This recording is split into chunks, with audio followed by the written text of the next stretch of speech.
what was the officer supposed to do? I mean, if he doesn't take action, as you point out, and this young lady hurts or harms or kills the other young lady, then he's in trouble for that. So, look, life is precious. Life is sacred. Anytime life is lost, it is a tragic thing, particularly at such a young age. But the bottom line is what the left is now demanding of our law enforcement, whether it's the Border Patrol agents on our border with the crisis that exists there, or what they demand of our police officers, who, as you said, 99.999% of them are good guys busting their tail. And for the ones who aren't, that very few who aren't, justice is served and they're going to be held accountable, as we saw just yesterday. So this is a tough situation, but I don't know what else this officer could have done. There'll be an investigation and we'll see what happens there.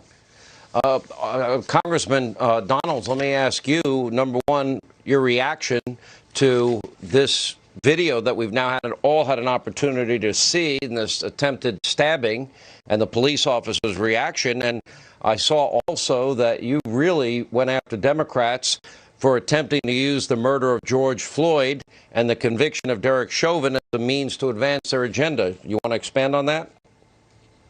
I do. First of all, with the video that we've seen, it's clear the officer had a duty to step in and save the life of the young woman who was dressed in all pink. And to be clear, the family of that young woman, I'm quite sure they're happy that the police officer stepped in. I have a 17-year-old son and a 13-year-old son. If my sons were involved in something like that, I would be happy for the police to step in. My point about the Democrats really weaponizing this thing to push their agenda is that they are using these points, these flashpoints in our country just for their own political gain and only for their political power. It is disgusting.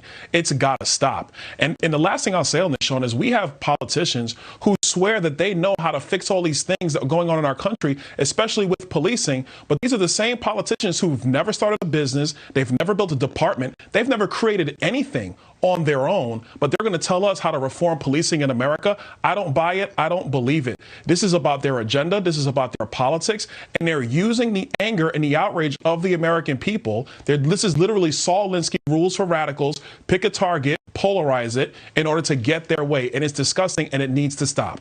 You know what the evidence of what you're saying is true is? I doubt any American knew that in Ohio on Monday, a 13-year-old girl was stabbed to death. The police weren't involved in that case. We have scrolled the names of people shot and killed in Chicago going back to the Biden-Obama administration.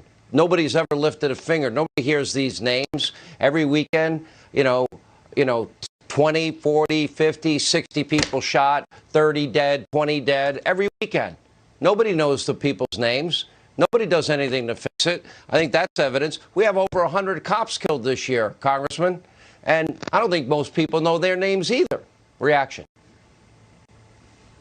Well, I think the one thing you have to understand is the people who are actually trying to do something about this are law enforcement officers who are in our community every single day. And this is why it's important that people need to stand behind their officers.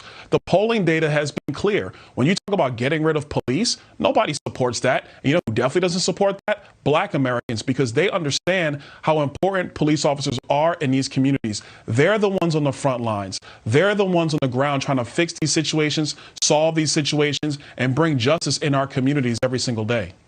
Last word, Jim Jordan. Well, I think Byron is right on target, Sean. Remember what happened last week? Last week started with Congresswoman Tlaib saying we need to get rid of police altogether, and it ended with Maxine Waters being admonished by the trial judge for the ridiculous thing she said at the end of that trial. So that's where the left went. You never hear Republicans talking about defunding the police, getting rid of police, abolishing police.